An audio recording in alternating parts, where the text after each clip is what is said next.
Hello friends, welcome back to our channel. ഇന്ന് നമുക്ക് കുറച്ച് ഫ്രൈഡ് റൈസ് ഉണ്ടാക്കാം കേട്ടോ. അതിനായിട്ട് ഞാൻ ആദ്യം ബസ്മതി റൈസ് ഒരു അരമണിക്കൂർ കുതിർത്തി വെച്ചിട്ട് നമ്മൾ സാധാരണ ചോറ് വെക്കുന്നത് പോലെ തന്നെ വെച്ച് ഊറ്റിയെടുക്കുകയാണ് ചെയ്യുന്നത്. ചോറ് തയ്യാറാക്കുമ്പോൾ ഞാൻ ആ വെള്ളത്തിലേക്ക് ഞാൻ കുറച്ച് ഉപ്പൂടെ ചേർത്ത് കൊടുത്തിട്ടുണ്ടായിരുന്നു.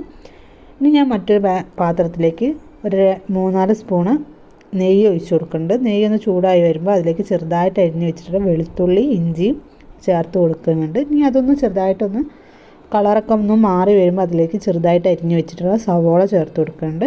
അപ്പം കുറച്ച് ബീൻസ് അരിഞ്ഞതും പിന്നെ അതൊന്ന് വഴറ്റി എടുത്തിട്ട് ചെറുതാക്കി അരിഞ്ഞ് വെച്ചിട്ടുള്ള ക്യാരറ്റ് കൂടെ ചേർത്ത് കൊടുക്കുന്നുണ്ട്.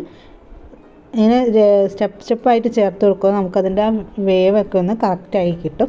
ഇങ്ങനെ ക്യാരറ്റ് ചേർത്തൊന്ന് ഇളക്കി കൊടുത്തിട്ട് അതിലേക്ക് അരിഞ്ഞ് വെച്ചിട്ടുള്ള ക്യാപ്സിക്കവും പിന്നെ സ്പ്രിംഗ് ഓണിയൻ കൂടെ ചേർത്തിട്ട് പിന്നെ ഇതിലേക്ക് ആവശ്യമായിട്ടുള്ള ഉപ്പൂടെ ചേർത്ത് കൊടുക്കുന്നുണ്ട്. അതൊന്ന് വഴന്ന് വരുമ്പോൾ അതിലേക്ക് നമുക്കിനി സോസുകൾ ചേർത്ത് കൊടുക്കാം.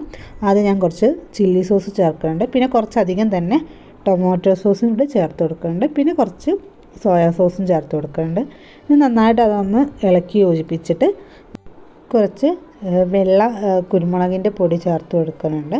എന്നിട്ട് അതൊന്ന് മിക്സ് ചെയ്തതിന് ശേഷം അതിലേക്ക് നമ്മൾ തയ്യാറാക്കി വെച്ചിട്ടുള്ള ചോറൂടെ ഇതിലേക്ക് ചേർത്തിട്ട് നന്നായിട്ട് ഇളക്കി യോജിപ്പിച്ച് എല്ലായിടത്തും ആ മസാലയൊക്കെ ഒന്ന് എത്തിക്കുക. ഏറ്റവും അവസാനം കുറച്ചുകൂടെ സ്പ്രിംഗ് ഓണിയൻ ചേർത്ത് കൊടുത്തിട്ട് വീണ്ടും ഒന്നുകൂടെ ഇളക്കി യോജിക്കുക.